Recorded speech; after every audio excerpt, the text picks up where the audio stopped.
Welcome to Finish the Fight, a gaming podcast, where we explore the production, reception, and history of your favorite games. I'm your host, Jesse Reiners. And I'm your host, Alex Kendall. And today, I am getting bit by a radioactive spider. I'm going to don an iconic suit and go rooftop to rooftop because we are covering Marvel's Spider-Man. Yes, we are. Now, to go back to that image, I'm picturing you more of the Danny DeVito Spider-Man in Always Sunny than... I will take that as a compliment. Thank you very much. 100% right there. Wasn't he Man-Spider? Man-Spider was. But yeah, we're covering Marvel's Spider-Man. And this is really the one that got me into liking the web-slinging friend from Marvel. Yeah, because you had said you were never really much of a Spider-Man fan. I'm not. The two things that have brought me over were Enter the Spider-Verse, so Miles Morales' Spider-Man, as well as this game that came out originally with the PS4, or on the PS4, I should say, and it really brought me back in, because I remember playing the early Spider-Mans 1 and 2, basically the Tobey Maguire ones, if you want to call it that. They were fun. They brought up a cool idea in them, but it just never clicked with me until we finally got here. Yeah, because I think this is like essentially his greatest hits of, okay, we have a good story to back this up. We have good gameplay to back this up. We have a great studio to back this up. And every so often we're going to get a new superhero game that sets itself apart. Because Spider-Man had dozens of games before this and almost even dozens of actors at this point as well. I mean, yeah, we're going through what, at least 3? And so, you know, this is that title that has now stuck out. Essentially, there's only been 2 other ones. You had that Spider-Man for Nintendo 64 and PS1. Then you had Spider-Man 2, you know, the Tobey Maguire Spider-Man that not perfected, but it really elevated the web slinging. Yes, and so now this game is taking the best of everything, and Insomniac really delivered. They gave us a great game. Absolutely. And they needed to. I mean, you already have Tom Holland, who I think they have now kind of fit the bill as like the Spider-Man. So Marvel's riding, you know, high on that. You had, as I've said, Enter the Spider-Verse come out with multi-dimensional Spider-Man, as well as introducing Miles Morales to set up the game, I guess, in a way. It's just really, really cool. We're in the age of the Spider, and I cannot wait to dive deep into this. Well, especially, because within a year we had Spider-Man Homecoming, this game, and Into the Spider-Verse all come out. And we'll even dive about that in the marketing. They had to kind of find their own footing within this kind of marketing conundrum of all these different titles coming out. Precisely. How do you find a way to stand out but still tell a story that has been retold basically, 3 times in the last 20 years. Well, that's the interesting thing about this game is that Insomniac, they could make Peter Parker a janitor if they wanted. They didn't have to follow any movie or comic book timeline previous to this. I'm glad that they didn't, though. But let's go in and let's talk about Marvel's Spider-Man. So Marvel's Spider-Man is an action-adventure game developed by Insomniac Games and published by Sony Interactive Entertainment. It was released on September 7th, 2018 for the PlayStation 4. You play as the iconic web-slinger as he tries to balance having a normal life with being a superhero. After the long-awaited arrest of crime lord Wilson Fisk, aka Kingpin, a new gang called the Inner Demons fills the power vacuum, led by the mysterious Mr. Negative. Spider-Man must uncover the identity of Mr. Negative as well as discover the secret behind something called Devil's Breath. All while still trying to deal with Peter Parker's everyday issues, paying rent, and sorting out his relationship with longtime love interest, Mary Jane Watson. Yeah, so really it's, again, setting up a story that we haven't really heard before. No, it's taking elements we're familiar with, with Fisk and the story behind him and Spider-Man and kind of being I don't want to say the main villain, but one that's returning. It's kind of like Joker, Batman. You kind of always have this power vacuum that goes back and forth with it. Yes. So now you're creating this new narrative with it, but also bringing up, familiars such as Mary Jane, Aunt May, all of his friends are coming back. It's an interesting story that, like you said, they built around an idea but rolled with it. Yeah, and really Insomniac Games, as you said, rolled with it. And let's talk about Insomniac Games and how they got started. Insomniac Games was founded by Ted Price in 1994.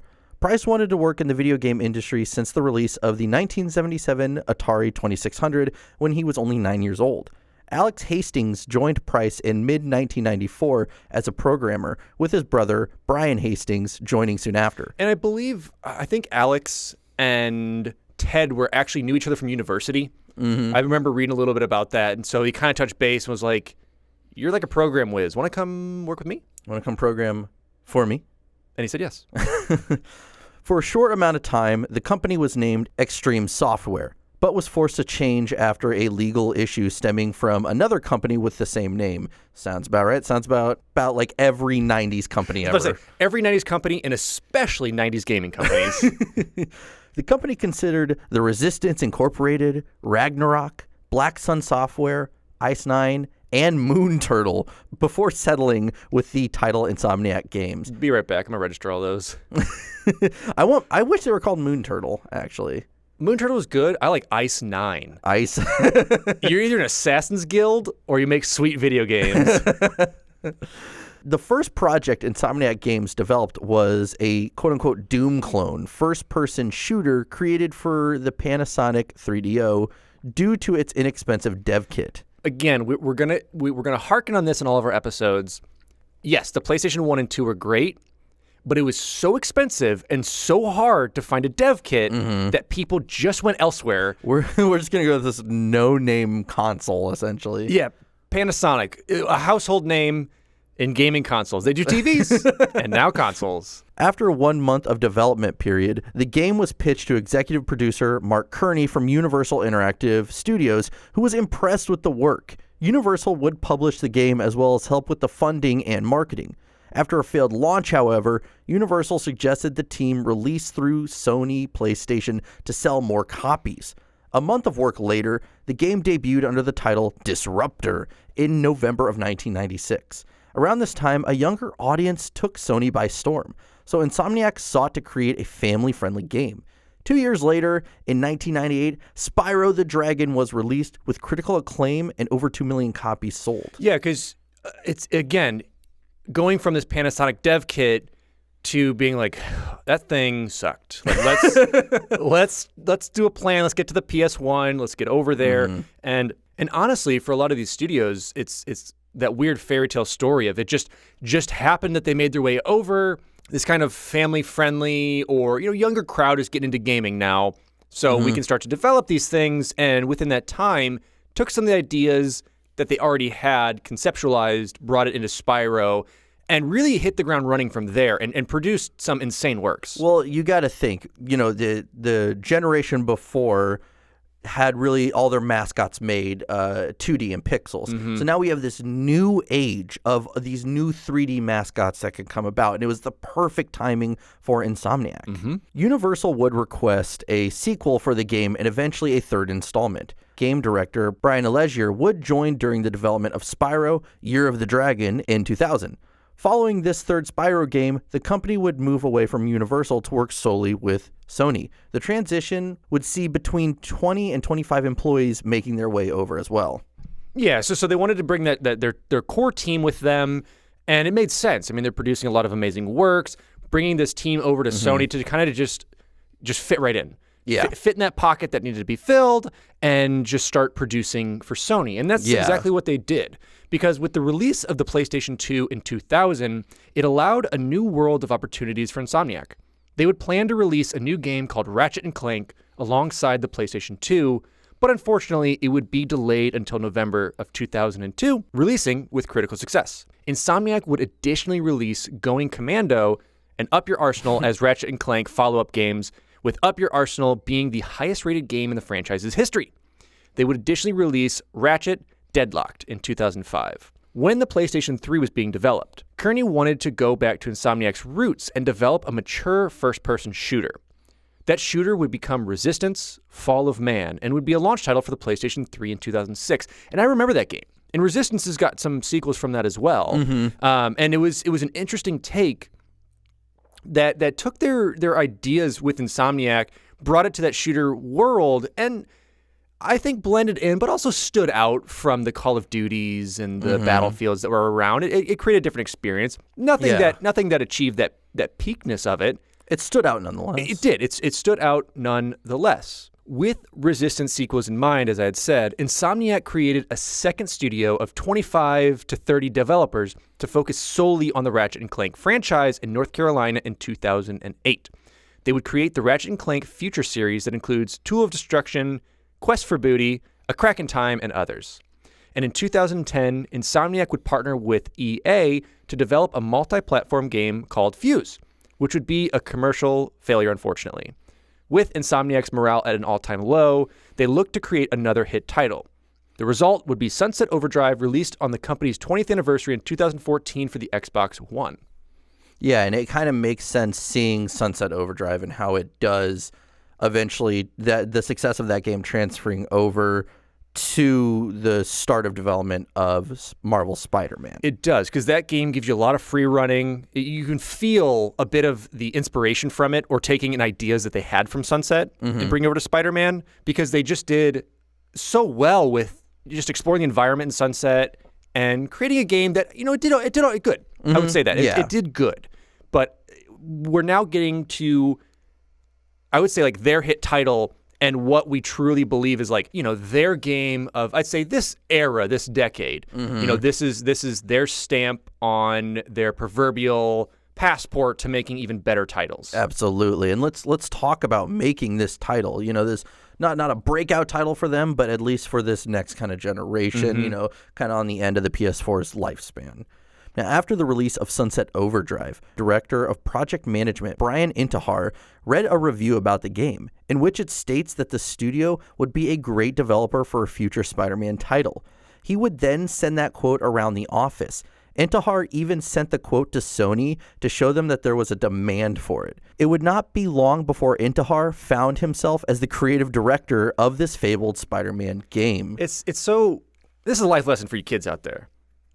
Take the chance. Just try it. Just send off that email and be like, hey, it looks like people want this. Can I do it? Yeah, even if one review out there says that, that's all it took for him to go, guys, there's a demand for it. Yeah, so don't be afraid to try. This is Alex's life lessons to this podcast. Don't be afraid to fail and try, because you never know if you're going to make Spider-Man.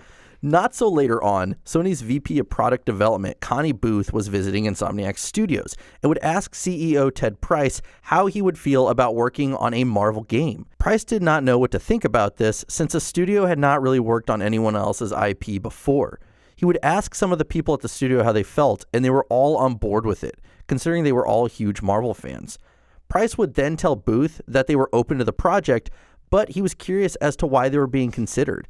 The answer was pretty simple. Marvel wanted to see Insomniac's take on one of their characters, nothing based on a movie or an existing storyline in the comics. Which is such a blessing and a curse, because if you think about it, it's, okay, I can make my own story about it. That's amazing. Then the dread sets in, I have to make my own story about it.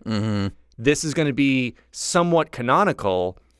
I need to do it right. Yes, absolutely. Especially, yeah, as you said, blessing curse. It's your freedom from this thing, and now you have the chains of doubt, essentially. Yeah, I mean, you're going against some comic greats who've been writing Spider-Man forever, as well as the movies and other mediums. You have to make sure that your story stands out, but doesn't stray too far from the source material and doesn't upset fans. It's a very thin line to work with. Absolutely. Marvel told them to pick any character they wanted to use to create a game. It did not take long for the studio to put Spider-Man at the top of their list, as they most identified with him, and he was the most popular superheroes in the world, essentially. But Insomniac cannot reveal what other heroes were considered. Yeah, because I know they went back and forth, because obviously Spider-Man was, a top dog on it. But yeah, they can't say who was else, because here's the thing, possible future titles. Also, knowing Marvel wants to put something out, for a different character. You can't just reveal that. Yeah, because I've dug around and I've seen Intihar say, Spider-Man was the only one we ever considered. And then, well, we had a list, so it kind of depends on what you're reading or listening to. It's going to be a little different.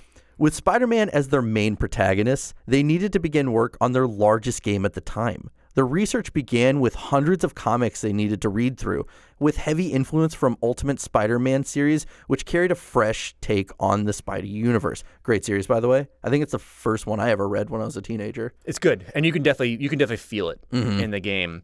And from day one, Insomniac wanted their Spider-Man game to be a Game of the Year contender. One of the first decisions made regarding the game was putting a white spider on Spider-Man's suit. They knew with this, they would have their own iconic Spider-Man that is instantly recognizable. From there, they would have to look at what makes a Spider-Man suit a Spider-Man suit.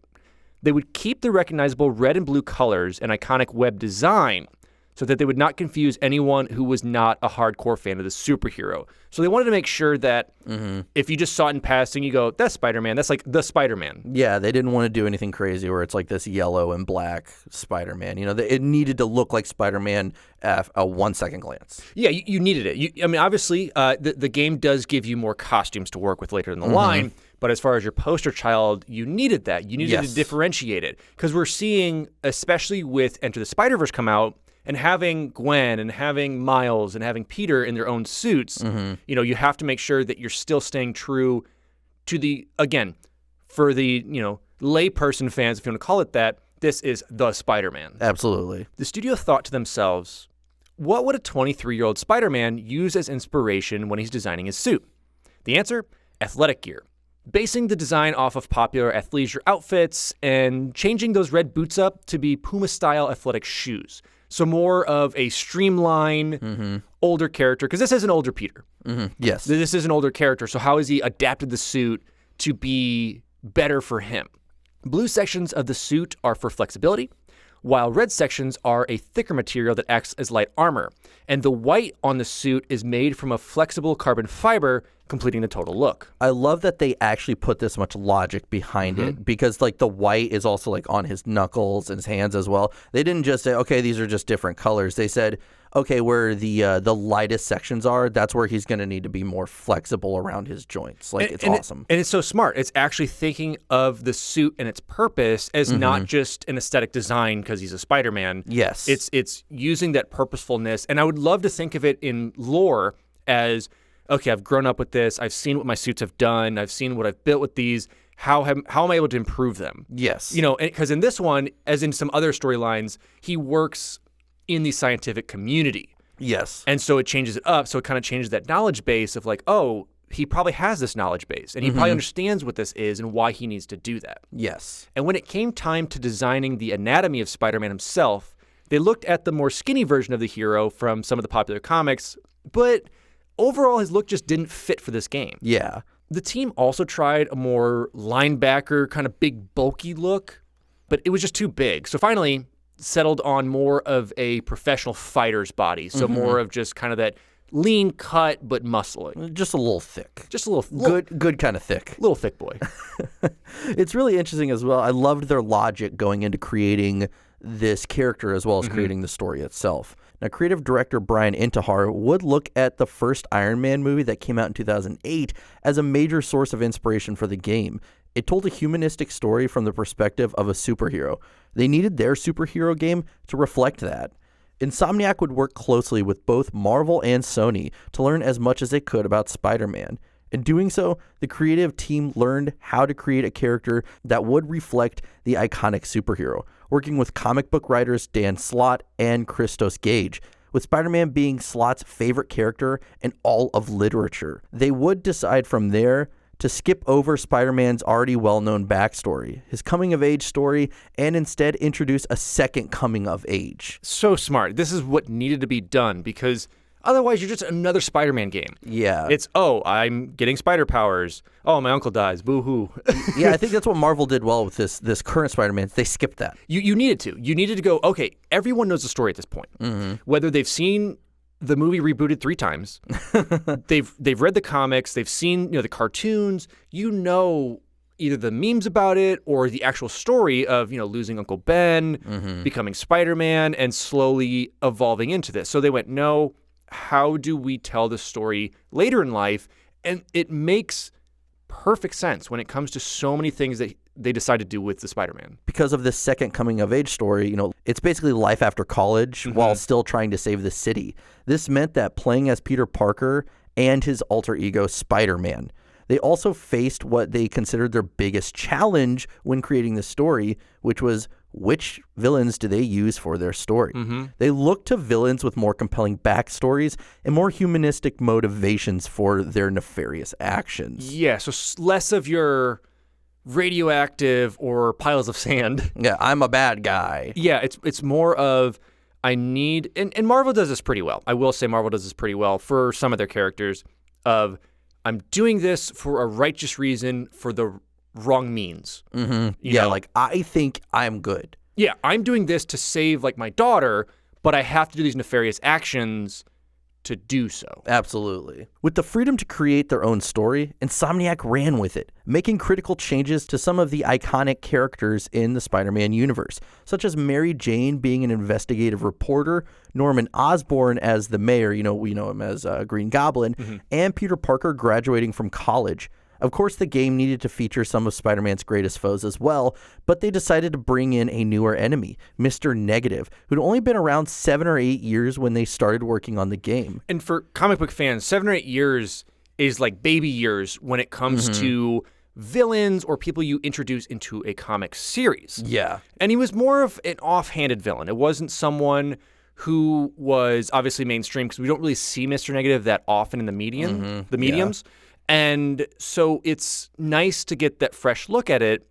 And you're starting to see a lot more in the superhero universes is taking some of those offhanded characters and bringing them to the big screen or, your screen and really, really adapting it well and making it an interesting story that I don't think comics can fully tell by themselves. Absolutely. With a lesser-known main villain, fans would not be so quick to predict where the story was going. So, spoiler, he's not the main one, but when they started showing a lot of those trailers and E3 demos, he was that main villain at the time. And so, again, I did not know who Mr. Negative was before playing this game, so it made sense where I was like, I have no idea what he's going to do. Yeah. Yeah, you don't know. And it's, again, when it comes to movie universes, you want that. You want that non-predictability. You want to kind of red herring it a little bit to make players interested and not feel like Green Goblin fight, all right, I'll see you later. Yeah, you don't want that over and over again. So how can we adapt that? How do we make it better for the player and a story that can really stick with it with someone you don't know? Absolutely. One thing that really stood out and that they made sure they took care of was the city of Manhattan. Absolutely. Like, let's make this look like we need it to look. Let's make New York.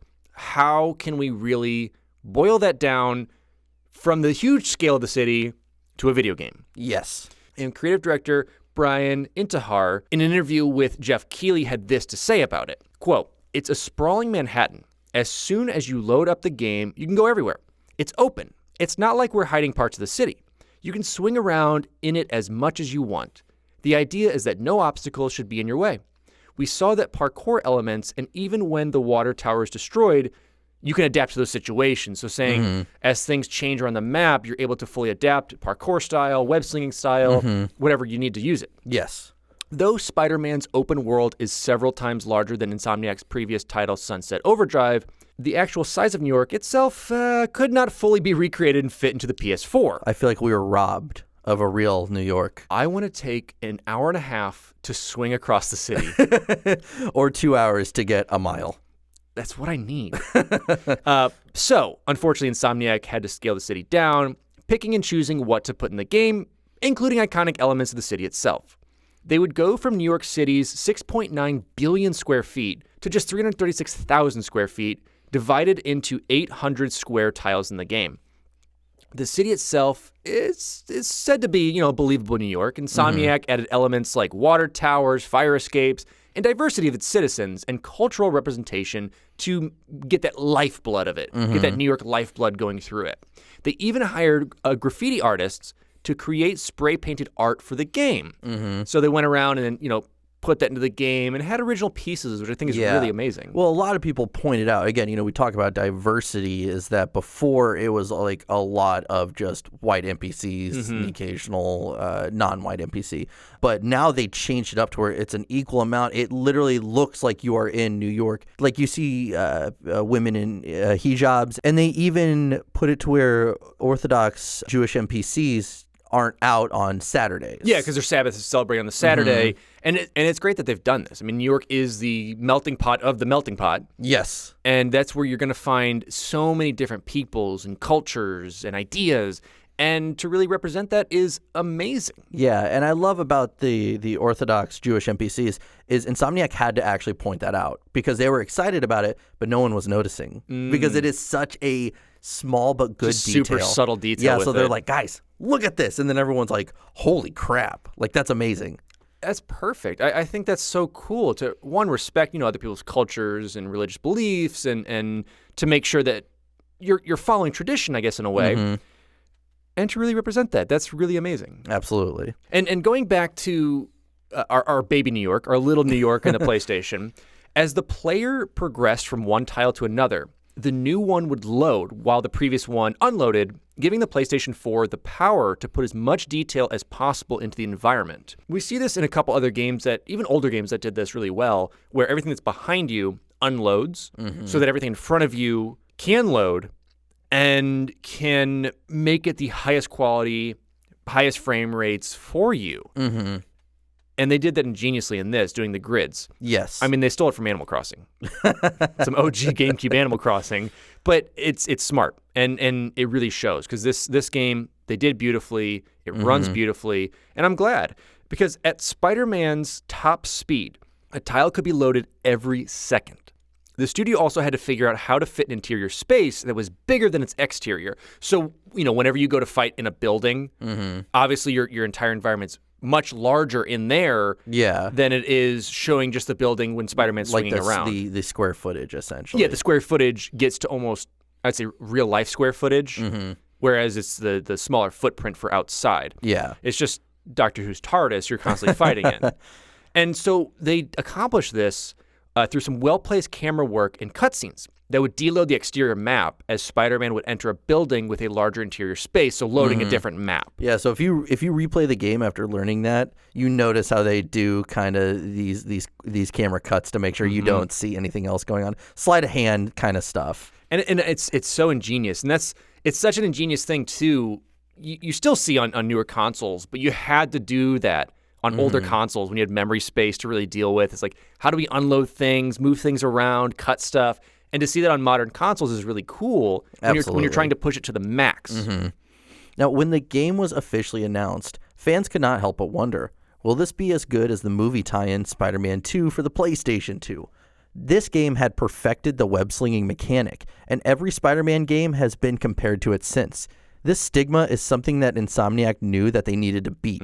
Spider-Man swinging through Manhattan had to be believable and fun, making this the first thing that the studio actually worked on when creating their version of the character. Playing every 3D Spider-Man game that had been released in the past 15 years for inspiration, probably as well as do's and don'ts. Yes, a lot of the do's and don'ts of, what works here, what doesn't work here, and it's what you got to do. You got to do that research, and it sucks for some of those games, I will say. It sucks for some of those. But like Jesse said, the don'ts of those and some of the do's. What worked well? Did a menu option work well? Yes. Did the storytelling of the camera work well? Let's implement that. Yeah. On top of pouring a good amount of time into the physics for the game, they would also work on the field of view, character animation, and camera movements to make it all more believable. Furthermore, every piece of architecture and foliage in the game has an anchor on it that allows Spider-Man to swing from them. All of these being placed in an exact spot to allow for more fluent swinging. They started prototyping the swinging mechanic as far back as 2014, which took years to perfect. At one point, swinging and wall running animations were all being created through motion capture, but the studio felt that it just looked unnatural, so most of these animations were keyed in by hand, and some minor motion capture was implemented into it. We hear that a lot more and more because the era of mocap, you could really see it. And so now that we're getting that implementation of using mocap as sort of a reference, hand animating with it, but also using some of it makes sense. Because otherwise it gets too jarring and odd, and no one's Spider-Man in real life. Yeah. So how do you perfect that to be this crazy web slinger? Yeah. This also meant hand sculpting all of Spider-Man's muscles as they moved. They also considered Spider-Man slamming into walls and just falling over while web slinging, but it didn't feel heroic, so they had to cut that mechanic out. So it's like no matter where you fall from, you'll land on your feet, or if you just swing into a wall, you just kind of dangle or like get on it. Yeah. Because they did add that into the Miles Morales game. Oh, where did if you're they? not paying attention, you will fall over, which is kind of funny because it's, the inexperienced Spider-Man. It is, and it harkens back to kind of those goofy Spider-Man cartoons where it kind of fit in. But then when Miles' Spider-Man came out and that goofiness did make its way in, as you said, that inexperienced Spider-Man trying to make his way and learn it, it makes more sense than this Peter Parker who's aged at this point, been Spider-Man for a long while. Yeah. He doesn't splat. He doesn't splat. He's past that splat time. No. As they were perfecting their Spider-Man, something felt missing. They needed a kind of trademark that came with every Insomniac game, like Ratchet and Clank, so they included the Spider-Bot to give the player a sometimes humorous first-person view of the world. They also added features allowing Spider-Man to interact with its citizens, like high-fiving them and giving them finger guns, giving him that charm that becomes familiar with the character over the years. I think there are some instances like you can take an object and when you throw it, they duck. And sometimes you'll find out that a citizen is a criminal because they start attacking you. Oh. So it's like little things like that. Like, oh, crap, now I have to fight this person because I accidentally swung something at them. Oh, that's interesting. Though many compare the fighting style inspired by the Arkham games, Chief Brand Officer Ryan Schneider would state in an interview with N Games that even though that they've seen all the Arkham games, they focus on other games for inspiration, like Tomb Raider and Uncharted. I'd say for more the exploration and It's those two. yeah, but it's pretty obvious that those Arkham games were a huge inspiration. Especially, combat-wise. Absolutely. I'm not going to, because they're both not button mashers, but that's what you're doing. Yeah, You're busting combos and hit and block essentially is your main source of combat, and you can use the environment in both those games as well, intuitively. Because Warner Brothers implemented it in Batman. Then with the Shadow of Mordor, the Lord of the Rings game, they've implemented it right into there. Absolutely. And it's done well. It's done extremely well. So again, I don't think they want to say that another universe has influenced what they're doing. Especially another superhero game of, their biggest competition. Yeah, and they wanted to make sure that when it came to the script too, it still felt Spidey. It still felt inspiration, but it felt more of their own Spidey because they had their own reign of it. How are they going to write this up? Yeah. And so when the first draft of the story was complete, some at the studio felt that the game might not be funny enough. This would lead to some reshoots for mocap and adding in up to 15 seconds of content in existing cutscenes that would lighten up the mood. So less of the serious Spidey and more of still being that kind of goofy Marvel character. He's the one that is lackadaisical, funny, lighthearted, and not too serious. Yeah. Some of these scenes were added in only a couple months before the game was supposed to be finished, but Sony was extremely supportive and told them to do whatever they needed to do. They almost never told Insomniac no, that being Sony, as long as the studio told them that their changes would make the game better. So if Insomniac came and said, hey, we need to add this in or remove this, it'll make the player's experience better, it'll make the narrative better. Sony just kept giving the green light and said, whatever you have to do with it, as long as it works, and we're good with that. Absolutely. The studio even had the budget to record all of Spider-Man's phone calls twice. Once while he was resting, and again when he was in motion.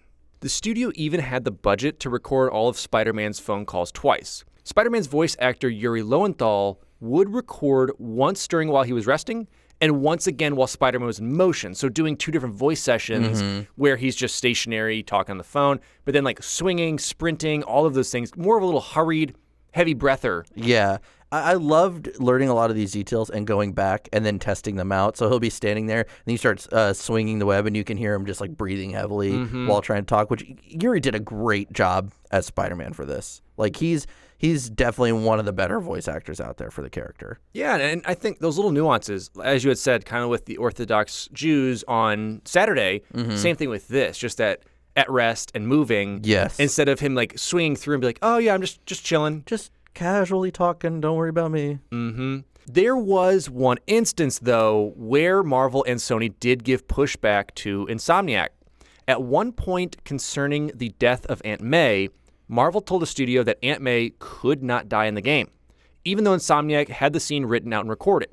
But a few months later, Marvel came back to them and told them that they could actually include her death. And they basically said, listen, you've already done this game justice in our eyes. And if that's what you need to put in to kind of tie the story together and give heart to it, so be it. They literally told them you earned it. They said, you guys have earned this. And even at one point, they had this all done and they're like, actually, never mind. Don't do that. And then come back and they're like, okay, you can do it now. Yeah, and obviously there was, behind the scenes stuff, talk and going back and forth with it. But I think they understood how passionate they were about this, especially the story that they've created, that was pretty integral to how some of the things happen in the game. So it'd have to be a rewrite on some points. So I'm glad that they let them keep it. And on July 30th, 2018, the game's development would be finished and sent off for certifications and manufacturing. Marvel's Spider-Man had the largest team that Insomniac would put together for a game, and it was their largest effort. 400,000 words were written for the game, and the final boss in the game featured over 1 million polygons. And it's a beautiful final boss fight. Like, it's awesome. So it shows, and it's believable. It's done well. We bring that up, and it may not seem much to you, but when you're putting together these 3D rendered images, I mean, it takes a lot to put this together and just to make so much of it so smooth and crisp and clean, and you can really see what effort was put into it. Absolutely. But as much as it seemed like this game had some pretty awesome development, we do have to touch on some controversy. Maybe, some of the biggest controversy ever in gaming. I would love to go back to 2016, simpler times, when the worst that could happen was Puddlegate. Puddlegate. At E3 2016, Insomniac would first show the world Marvel Spider-Man with an almost 9-minute demo featuring amazing gameplay, incredible environments, and most importantly, puddles. These puddles would change, though, in the final release of the game. They were smaller, and they weren't showing real-time reflections like they did in the demo. Users on Reddit were quick to point this out and claim that the game itself was downgraded upon release. Community director James Stevenson would tell fans that he personally talked to the engineering and art staff and asked them to look at the live code. Nothing in the puddles were changed since that E3 2016 demo. Eventually, Insomniac would have some fun with this, and in a patch, release a new cartoony stickers that could be added into the camera mode. The UI and UX lead, Gil Dorum, would post a screenshot from the infamous scene featuring the quote-unquote downgraded puddles, adding the puddle stickers to them. Now this is it. This is where the debate gets heated. Are you a Puddlegator or an anti-Puddlegator? I don't know, Do you believe it happened? I don't know. It's... there's a lot of evidence backing both sides. There is. And I can't just rule it out. I mean, after all, they could just vindictively downgraded those puddles beyond anything else in the game just to steal money from us. My guess with this, I know that they're talking about, because both sides is saying something. One is like, no, we changed nothing. The other is, yes, you did. Between the two, it is obvious that there was changes and improvements, but that's just how a game is built. Whenever you're working with these things, and depending on if you're saying it's a live demo, whether you're running on a PC that has a high-end graphics card or running through a PS4, it could go either way. But hey, the jury's still out.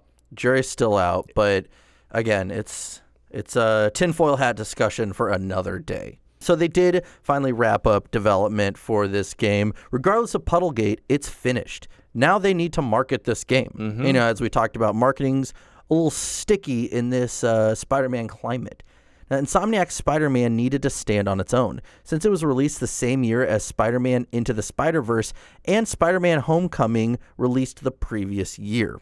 The game first debuted at E3 2016. Going back to Puddlegate. You're bringing it up again. I got Puddlegate on the brain. But Sony, Marvel, and Insomniac would not give any indication on when the game would release. After the event, Insomniac would go dark regarding any news about the game for almost a year. I do remember that. I remember people just blowing up about it and being like, whoa, this actually looks like a good game.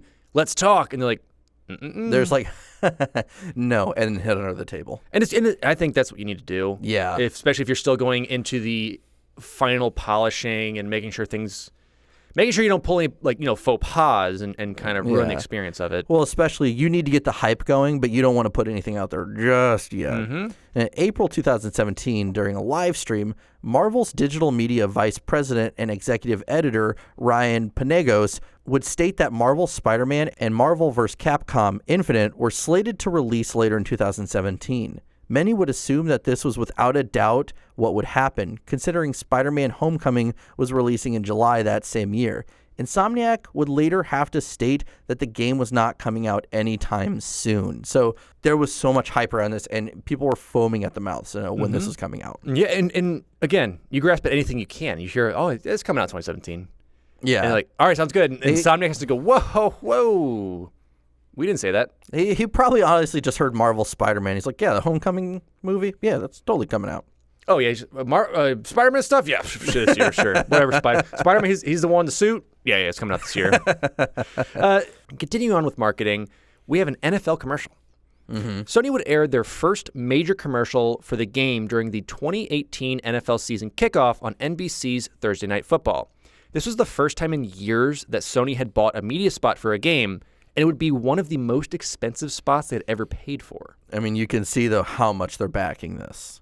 Well, again, going back to Insomniac and them just having free reign, and Sony saying, yeah, whatever you need, we've got you.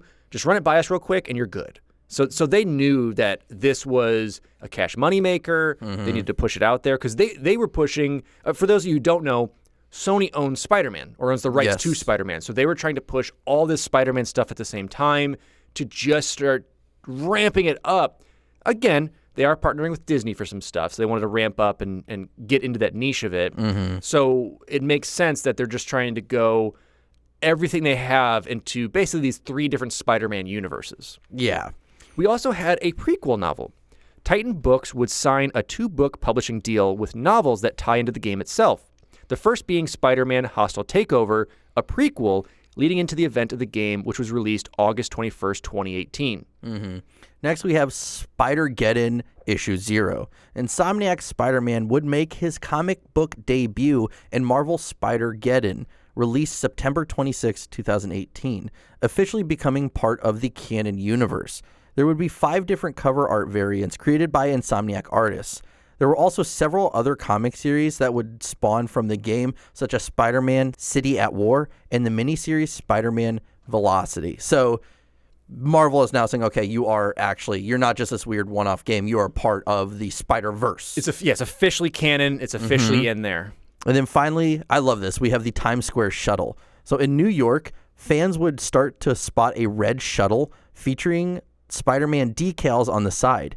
It had multiple Daily Bugle newspaper props along with J. Jonah Jameson propaganda. I love it. So I love that kind of marketing where it invades real life. Like this isn't something that they're paying for an ad when you're scrolling through your news feed. This is something you get on shuttle, and that's what it is. Yeah, it's like a full cosplay experience almost. You get to go on there and just feel part of that universe.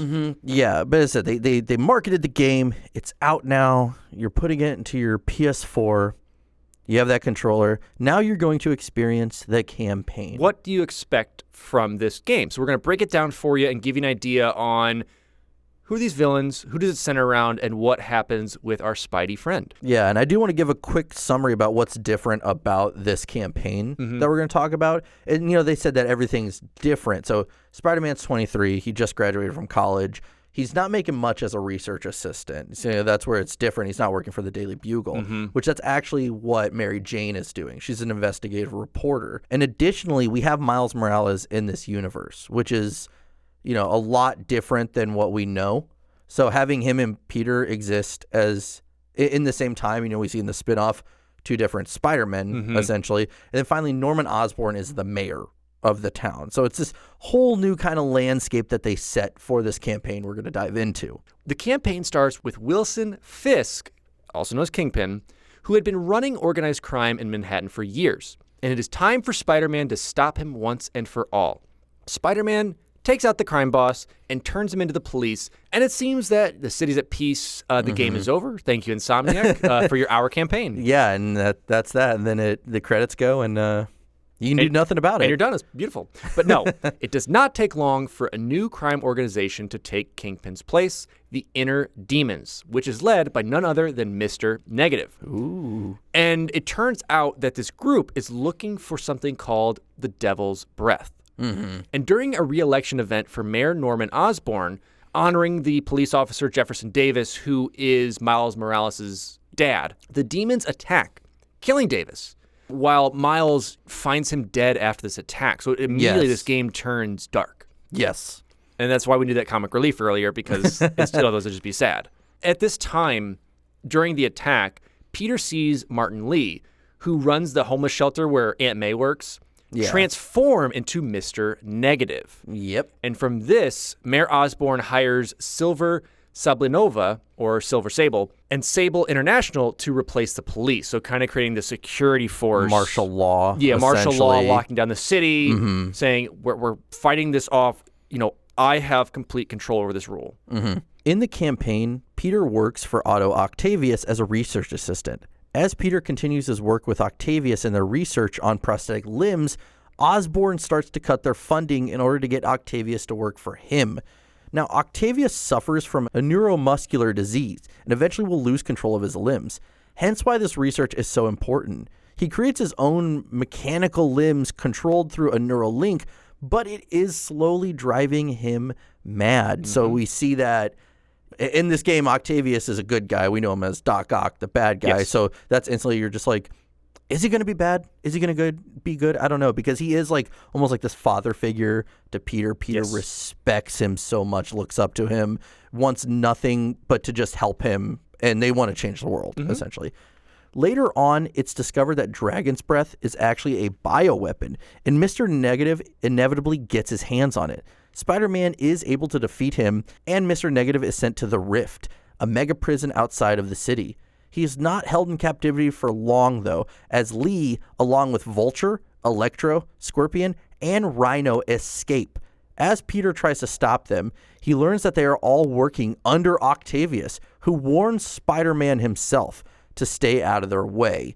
He simply says, first and final warning, stay out of our way, throws him off the top of this building, which is an awesome scene because, again, now Spider-Man is now seeing that this person he really looks up to is a monster criminal, essentially. And no, this is the portion where they're talking about how do we humanize this with Mr. Negative and with Octavius. Octavius is not bad guy, just bad. Yeah, because, you know, he's been screwed over by Norman, and he's trying to essentially be able to fund his research. And we find out that, again, he's working with all these other criminals like Rhino and Vulture because he's basically saying, if you do this work for me, I can help you. Like Rhino, I can get you out of this suit that you can't escape. Like they all have their own motivations. It's not just greed. It's, they're trying to help themselves, essentially.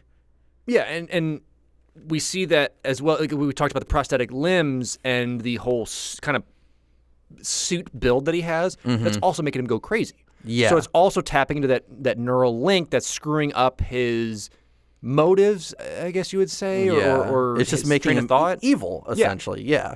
Dragon's Breath is released in the city and infects numerous citizens, including Aunt May. Osborn declares martial law, branding Spider-Man as the blame for all of this. As the game progresses, Spider-Man is able to defeat Vulture, Rhino, Electro, and Scorpion. All that's left is Octavius and Lee. Mary Jane learns during all of this that Lee was actually a test subject for a cure that plagues Norman Osborn's son, Harry Osborn. Lee now has the antidote, and though Spider-Man is able to defeat him and get it from him, Octavius attacks Spider-Man and takes it from him. Octavius also kidnaps Osborn.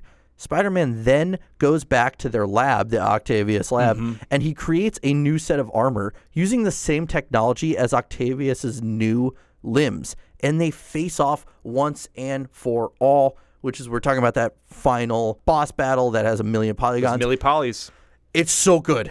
It's such a detailed battle. It's so fun to do. And the conversations that Octavius and Spider-Man are having during this whole battle, it just kind of puts more weight onto the battle. It really does. And it shows the knowledge that this Peter Parker, who is a scientific research, has, and the effort and preciseness that goes into his new suits and the suits that you find along the way and why he uses them and the perks you get from certain suits is a main reason I'm really loving this, and I'm glad that they were able to implement that idea of he's very knowledgeable about it into the game.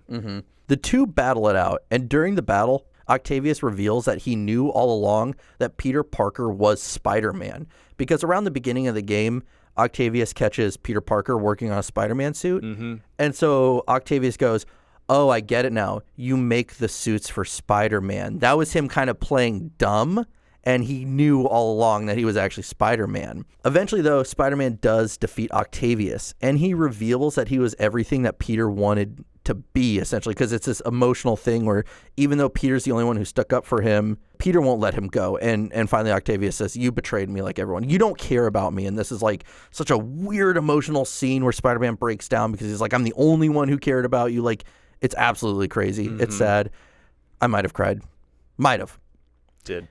Spider-Man, or Peter Parker, then visits Aunt May in the hospital, and he has the option to either use the cure on her or create more and save the city. He chooses to save the city, and as Aunt May is dying, she reveals that she knew that Peter was Spider-Man all along and that she was super proud of him. Everyone knows at this point that Peter is Spider-Man, because within like 30 minutes of the game. And everyone knows that Jesse has not stopped crying since the rousing speech with Octavius and Peter. And now, Aunt May passing. I might have cried at this scene too as well. I cry a lot during video games. That's why I like them. But after a couple of months, the city seems to be going back to normal. So, it is kind of a happy ending in a way. It's happy and I'm trying to describe another movie that has that same feel where a major sacrifice has happened, but there's a lull now. There's kind of this passive lull where those affected still feel it, but the rest of society goes on.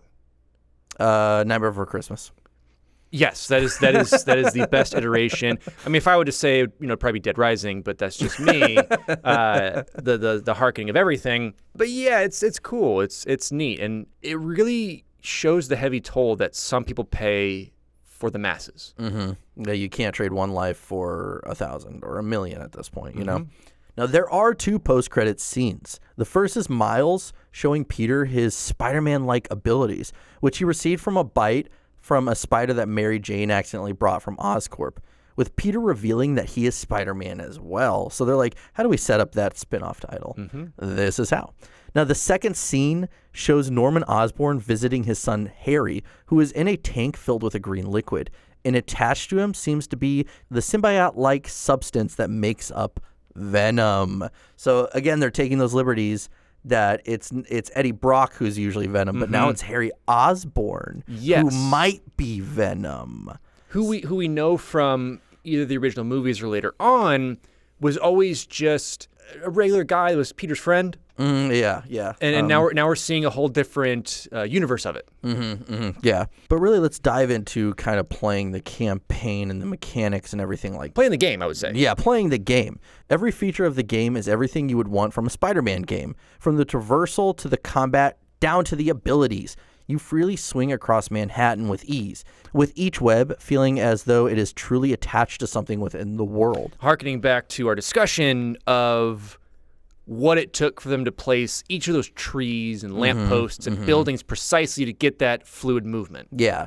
Combat shows off the agility of the web-slinging superhero with a range of melee attacks that can be combined with your webs to bind enemies or sling them into one another. You can also use a variety of gadgets in combat, including a web bomb that yanks the enemies into one another, knocking them both out. In short, you can truly do whatever a spider can.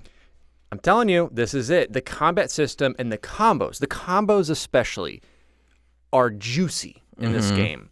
I've watched a couple of those videos of just how people can do these combo chains together, and it is insane. They can get like over 100. They could take out like all the enemies in one combo chain, essentially, which is not easy to do in this game. No, and they stay in the air for most of it because they're doing these like crazy spins and slams, and it's beautiful. Yeah. Spider-Man, as we had said earlier, has a whole wardrobe available of spider suits that can be collected as the game progresses using resources or completing specific objectives.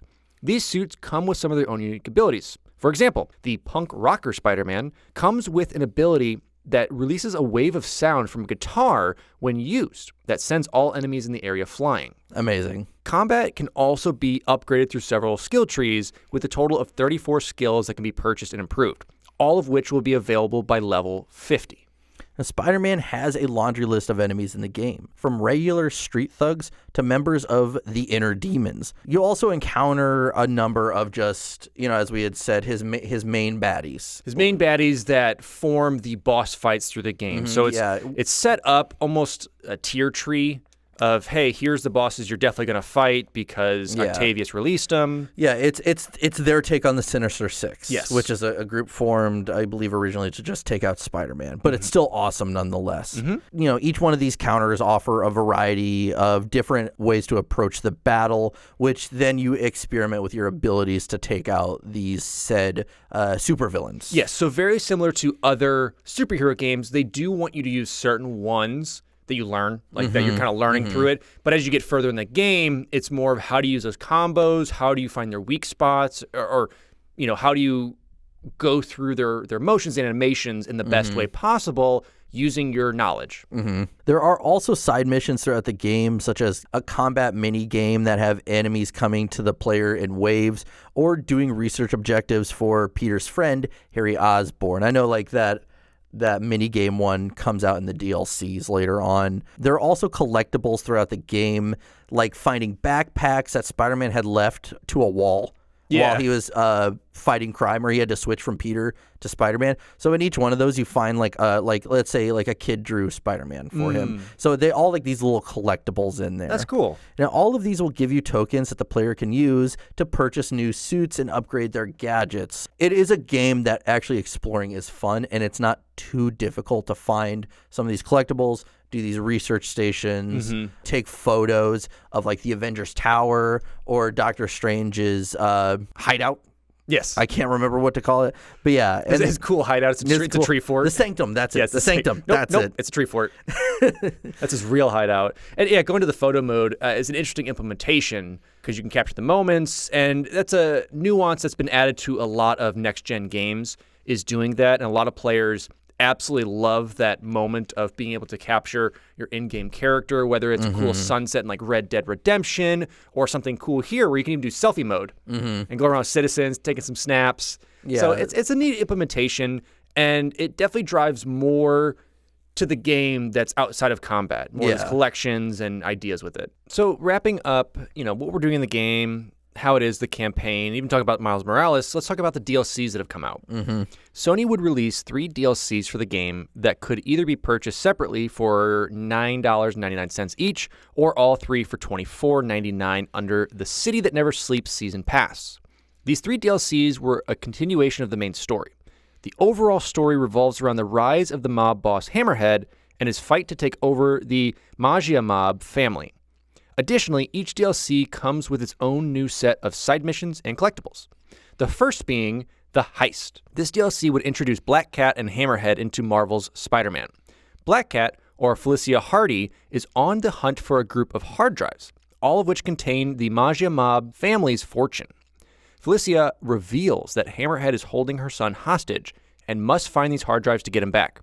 Spider-Man helps her collect the final hard drive, but learns that Felicia lied about having a son, but seemingly dies in an explosion. Yeah, she kind of screwed him over there. And it was released October 23rd, 2018. And again, it seems that she dies, so I like that it kind of tapers off that she probably did, but maybe. An explosion happened, but there was no body. Keep looking for the body. There's a body somewhere. The next one we have is Turf Wars. Now, the Magia families are now all at war. Police Chief Yuri Watanabe raids Hammerhead's hideout, but it is a trap, and all of her men die except for her. Now she's hellbent on revenge. And after this, Hammerhead gains control of Sable International technology and uses it to attack the Magia families. Eventually, an armored Hammerhead is defeated and presumed dead, but he is revived in an ambulance shortly afterwards. Presumed dead, but back. It was released November 20th, 2018. And finally, we had Silver Lining. In this final chapter of The City That Never Sleeps, Spider-Man must team up with Sable's Silver Sable in order to take out the newly transformed and almost completely robotic Hammerhead. It is also revealed that Felicia faked her death. As an apology, she gives Spider-Man a USB drive containing Hammerhead's weaknesses. Sable and Spider-Man then take down Hammerhead once and for all, and Sable returns to her country, Symkaria, amidst a civil war. And that was released December 21st, 2018. I'd say those take about 2 hours or so to finish. I think they're worth the money. If you just want that extra content, and even more if you're doing all the collectibles and the side missions and everything. That's an interesting story. I like it. Yeah, but now let's move on to cut material. And we'll start off with Scorpion, Vulture, Electro, and Rhino were all going to have their boss fights be individual before being combined into just 2 separate boss fights. So it's Scorpion and Rhino are one boss fight, and Vulture and Electro are others. You know, 2 that can take to the sky, and 2 are more grounded. And then moving on from that, at one point, Insomniac was considering having Octavius or Doc Ock just be a good guy. They weren't going to have him be the main bad guy. I think it just helps with that emotional weight. Yeah. And then next we have Aunt May was actually going to live, as we had talked about, but they're like, nah, kill her. Yeah, kill so her that was the exact thing in the meeting. Spider-Man was also supposed to have the Iron Spidey arms without the Iron Spidey suit. So just have those Octavius arms, but his suit. But it just makes sense that as he's kind of this tech whiz and working in this industry, that he had the full suit with it and the full Spidey suit, less of what we see in what kind of Tony Stark gave that Spider-Man. This was a full built suit that went along with it. Yeah, and I know that's what Intihar really wanted, and then they were still experimenting, and there was a lot of like, let's just give him the arms anyways, and they eventually cut that out, but as you said, you can still get them with that Iron Spidey suit. And finally, we have Green Goblin. Now, it's not known why he was cut, but he was considered for the game. There are some Easter eggs in the game that lead to the iconic villain potentially appearing in a sequel, because Mary Jane's digging around Norman Osborn's office, and she's finding, like, all this stuff that kind of seems like a suit that he would wear. A full giant Green Goblin suit just in the middle of the foyer. Yeah, I understand. That happens. With giant teeth and everything and big yellow eyes. And she's like, this might be something. Green Goblin. Wonder what that could be. I'm glad they didn't, because it would just be the Spider-Man reboots again and again and again and again. Because he's been, for the most part, the first or second villain at the start of all these reboots. Yeah, and I think if they introduce him, it needs to be later, and they need to do something different with it. And it needs to be Willem Dafoe, and he needs to come back. That would be awesome. And just do mocap, or just splice him in from the first movie. Well, did you see someone modded this game to where it was Tobey Maguire's Spider-Man, and he brought all the characters? So Willem Dafoe was Norman Osborn. Oh, that's amazing. So, yeah. So we're just waiting for that at this point. Yep, we're just waiting for the supercut. Now, speaking of supercuts. Oh. Because we all love them. Great clips, supercuts. You love them both. You get some cheap haircuts there. But let's talk about the music of the game. The Marvel's Spider-Man soundtrack was composed by John Paisano, who is best known for film work on the Maze Runner series, Daredevil, and The Defenders, the last 2 which are Netflix series. Rest in peace, I will say. Early in his career, Paisano would work closely with Jerry Goldsmith and John Williams on film work, learning much of what the industry standards were.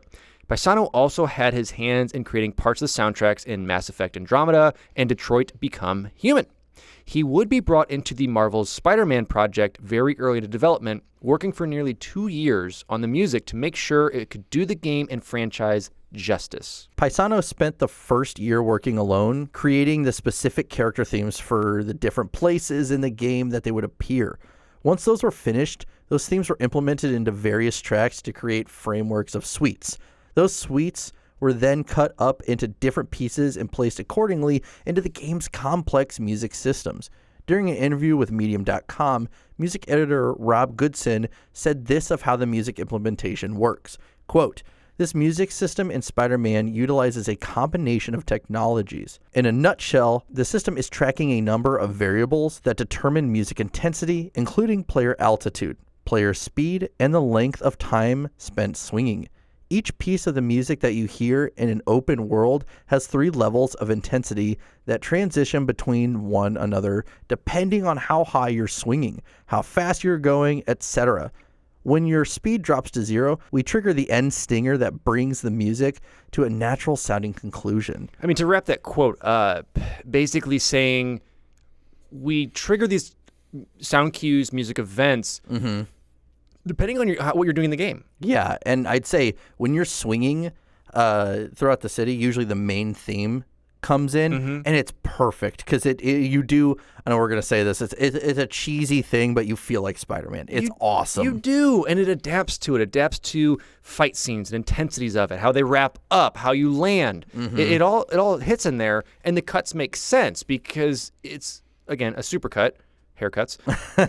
It's there so you can clip it and cut it together to make it very fluid, but match what you're doing in the game. Yeah. And from the beginning of working on the project, Paisano wanted to elaborate on how this Spider-Man story was different from other origin stories. Instead, this one focused on a more grown-up Spider-Man, one who was more mature and had a larger spectrum of emotions. This alone resulted in the main theme for the game taking more than 2 months to write in order to perfect the opening persona of both the game and the main character. Another of Paisano's focuses for the music was that of telling the musical story from the perspective of Peter Parker, more so on than Spider-Man's, with Peter Parker's theme slowly evolving into that of Spider-Man's. This was additionally implemented into the game by putting some of Peter Parker's themes into the villain's music, a technique that was basically coined by John Williams, in order to remind the player of how this music connected to the larger scale of the story. As for the sound palette, Paisano's hands were partially tied, needing to have some of the larger sounding tracks in order to be similar to other projects in the Marvel franchise, so that big kind of orchestral beats and sounds. Some of these projects were scored by other big-name composers in the film industry like James Horner, Alvin Silvestri, and Michael Giacchino, with much of their music in Marvel being compared to that of Richard Wagner. Paisano was praised for his choice of instrumentation and hesitancy to overwhelm players in sound. Heavy emphasis is placed on the symphonic orchestra, consisting largely of the string and brass sections. The percussion was used modestly, a step away from the large and dramatic music in other parts of Marvel, as I had said, as you hear in any of the Avengers stuff. It's just big and orchestral, and it encompasses everyone. Epic, you know? Yeah, it's all those epic sounds that bring it all together. Several tracks additionally contain dubstep-esque electronic music for the game's antagonist. So getting that, like, almost like riffy sounds that bring it in and bring that, like, just grittiness to it, the undergroundness of it. Overall, the music was distinctive, memorable, modest, and mature. It would become a fan favorite, with it being one of creative director Brian Intihar's favorite parts of the game as well. Oh, it's great. It totally reflects Spider-Man and you know, his kind of cinematic history, essentially. And going on the record, I do not own this record. So I'm 0 for a lot of the episodes we recorded. But let's really quickly touch on the release versions of this game. So we had the standard version released on the PS4, the collector's edition that comes with a Spider-Man statue. But Insomniac actually doesn't recommend opening the statue until players have played the game because it contains, like, you know, Scorpion's tail, like it shows off all the characters you're saying. Yeah, but it also shows Octavius's his prosthetic limbs. So that would be a spoiler if you did that. So imagine getting this and they're like, "Don't open it yet. Just play the game, but don't look at this sweet statue," because they showed only the top half, and the base is where all those enemy stuff is. That's cool. So that's when it's just like, don't actually open it till you're finished. But then we had Game of the Year edition that would come with the full game along with the City That Never Sleeps season pass, and this was only $40. And finally, we had Miles Morales Ultimate Edition, and this would come with the Game of the Year edition of the game that was also enhanced for the PS5, and they changed Peter Parker's face because they had said his face from PS4 didn't work well with PS5, essentially. Their excuse, but yeah. The game would also come with its own amazing red Spider-Man themed 1 terabyte PS4 Pro and an amazing red controller. I love the name. They're like, it comes with the amazing red controller because that's the color, quote unquote, is amazing red. You're not wrong. But we've wrapped this up. How did everyone think of this game? What was our reactions? What did it get rated? What happened with it? Marvel's Spider-Man was selling left and right upon initial release. the game actually made more money than Spider-Man Homecoming.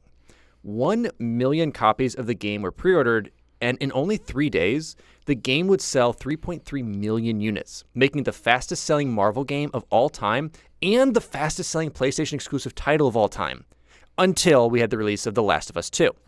It would also be the fastest-selling video game in the UK during 2018, beating out Far Cry 5. Again, you'd see record sales in Japan, becoming the best-selling Spider-Man title in the country, selling 125,000 units, pushing the sale of 11,661 PS4 units, and won Game of the Year from Japanese developers. Overall, it became the best-selling superhero video game of all time and has gone on to sell 13.2 million copies worldwide. That is insane. Now, some fans and critics would still feel plagued by the nuance of quick-time events and how scripted the boss battles felt. Others felt that the story at some points was too predictable, and overall did not like how the game played out. However, it seems that the majority see this game as an absolute innovation to Spider-Man, and they were ready for more. The game would receive an 87 out of 100 on Metacritic. Games Radar Plus would name it its 75th greatest video game of the decade, and it went on to win dozens of Game of the Year awards with over 120 nominations total. Again, this was basically everyone, for the most part, was in love with this game. After the game's quick success, Marvel Games executive director Bill Roseman would state on Twitter that the game, quote, kicks off a new era of Marvel console games, making it the Iron Man of video games. Insomniac Games CEO Ted Price's daughter even played the game and loved it, but only after Fortnite got her into gaming in the first place. Insomniac's Spider-Man suit would even make an appearance in Spider-Man Into the Spider-Verse, and it inspired a fan to start volunteering at his aunt's homeless shelter, which is awesome. Like, that's incredible. And the game, unfortunately, we're gonna take it down a notch, has a sad, I guess you would say, Easter egg, a disheartening Easter egg. Yes.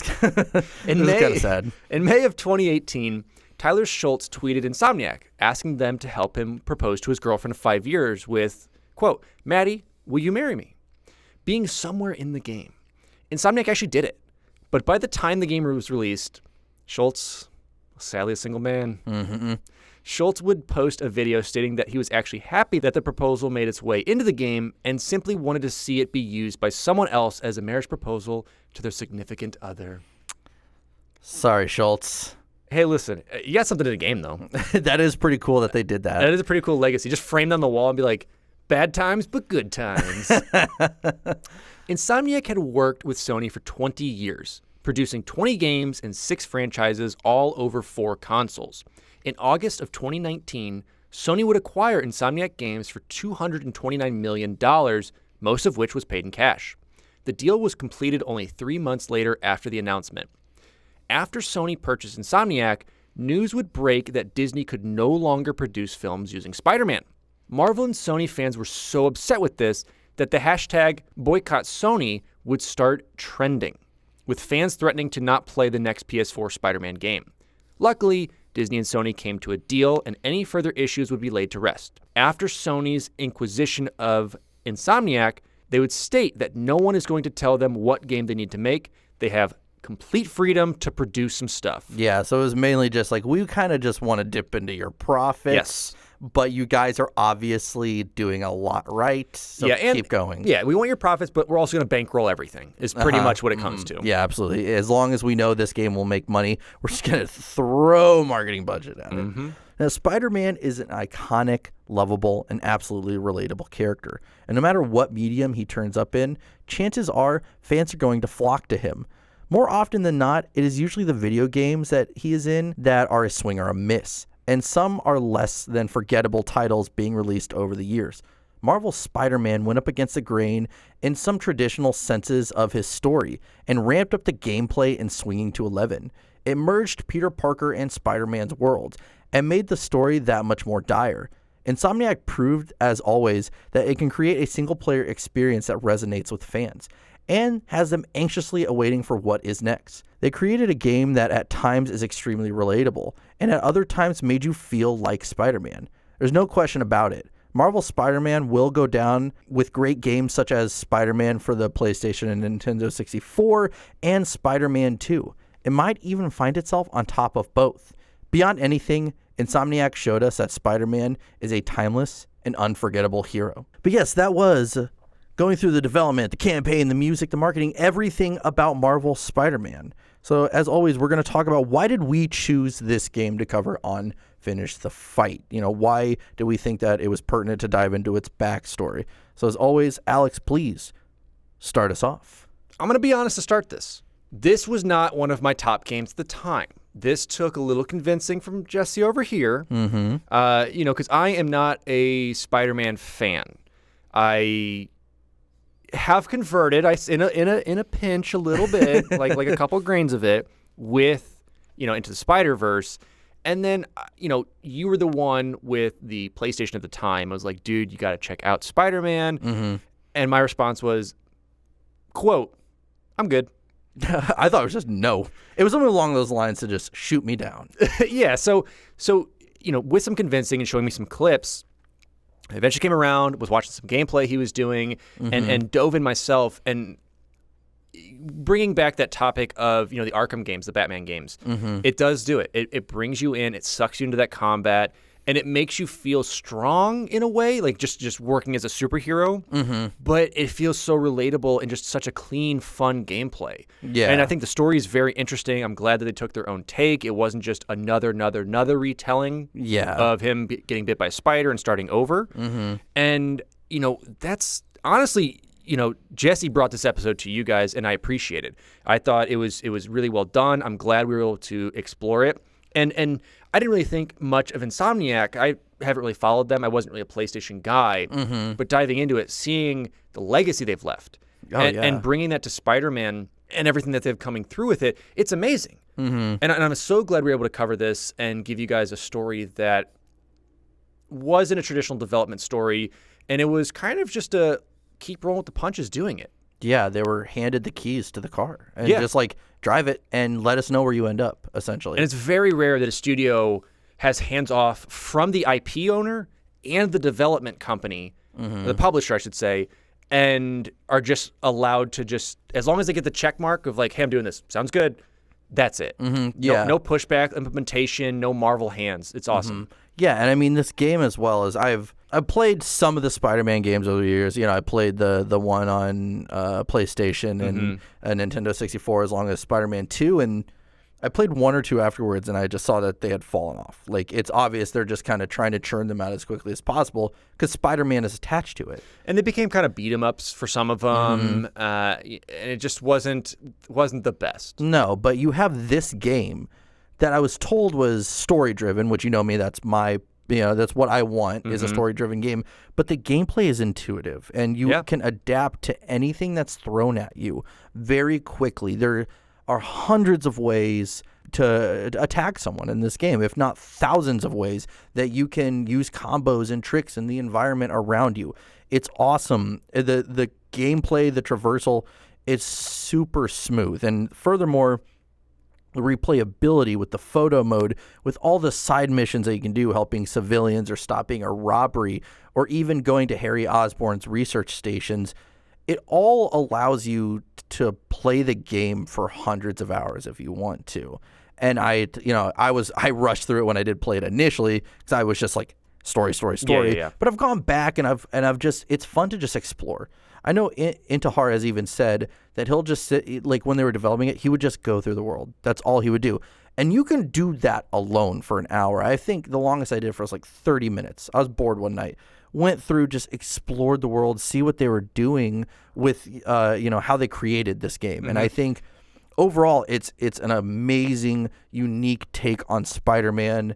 And I think it is going to go down as one of the better superhero games in general, period. Going back to talking about the just hanging out swinging, it's kind of that GTA effect. Yes. Of just going around the map, seeing what people are doing, seeing what buildings there are, checking things out. And you're right, you do get lost in it. And you can have that fun time of swinging around. Ooh, stop that crime down there. Oh, something's going on over here. Yes. Or just be super casual with it and let people just, go on their crime ways. And just swing about the town. Be I don't care about this criminal. Listen, I got a vibe right now. So what would you, to kind of wrap, I guess, these notes up for you, what would you Final statement on the game, and what would you rate it? Final statement is I'd say it's a must play for PlayStation owners. Absolutely. If you're a story-driven person, play it. If not, the gameplay itself is still amazing. I want to give this a 9 out of 10. 9 out of 10. Very, very interesting. 9 out of 10. Mine's a little harsher. Now, here's the thing. There were not enough Tobey Maguire memes in this one. It's going to lose points for not having pizza and pizza delivery. Obviously, you do have finger guns. Now, it does win points for that, but there is no dance. There is no emo Tobey Maguire dance. This is true. So it loses points for that. However, it does have Aunt May, and she's cool. And I do like Rhino as a character. So that does win points back. I will give this game, hold this pause in there, because this pause really brings us up. So keep listening to this pause right now. This pause, just this pause. Sandman, out of not being in the game, is good. Is that your score? Yeah. That is your score? Yeah. Okay, that is Alex's final score. Yep. I want any of our listeners, I want you to eventually listen through these and give us what you think his numerical score is. Like, decipher these and be like, okay, judging by that, he gave it a 7.5. I mean, it's pretty obvious, but I mean, you can do what you want. But that was our coverage of Marvel's Spider-Man. Research was done by Jesse Reiners, Evan Barr, and Richard Scanland. Art was done by Jesse Reiners and Jessica Wellickson, and music written and composed by Evan Barr. And as always, as I say every single time, those people, great people. You love them. You love to see it, but who cares about them at this moment when we've got some even better people here? Actually, some of them I already mentioned this episode. But we're talking about our patrons. We have a Patreon, and that is one of our major support networks that keeps bringing this show to you. Absolutely. Jess and I even have a bonus show on there where we talk about some bottom of the barrel games and if they're worth playing, or some games from our childhood that are $2 now or $90. Who even knows? But that's just a fun, more commentary show. It's a little off the wall. It's a great time. Plus plenty of bonus content on the Patreon. You can check it all at patreon.com/finishthefight. And we're going to thank those patrons right now, starting with Charles Zitter, Taqtix, Sky the Bear, AngryCanadien, Grant Dillon, Mr. Chofe, Cowyn Fong-Feliciano, DGamer1298, Alex Harper, Dilfix, Nick Heimann, Richard Scanland, McChief, Big PapaSemechki, Grant ODST, Loki 2014, Nathan Vandervort, ClimbingSpork, Mr. 1898, William Kroll, and Cameron Collier or Collier. You guys are amazing. I appreciate you, and check it out. And if you have any more questions about our Patreon, be sure to find us on Instagram, Facebook, or Twitter. Give us a like or a follow and shoot us a message on there. Or just join our Discord if you want a more direct way to communicate with us. It's growing every day, and it is an awesome time every time I check in. And don't forget to check us out playing the latest podcast games or some of the latest titles over at twitch.tv/Sourman70. That is SOURMAN70. We're doing some fun stuff over there, talking about the podcast. We've got some other cool shows that are coming up with it, so check it out there. And if you want to give us a starred or reviewed rating on your favorite podcast platform, we would appreciate that, and it helps us rank up in the long run. But with that being said, that was our coverage of Marvel's Spider-Man. With that, I'm your host, Jesse Reiners. And I'm your host, Alex Kendall. And thank you for tuning in to Finish the Fight, a gaming podcast.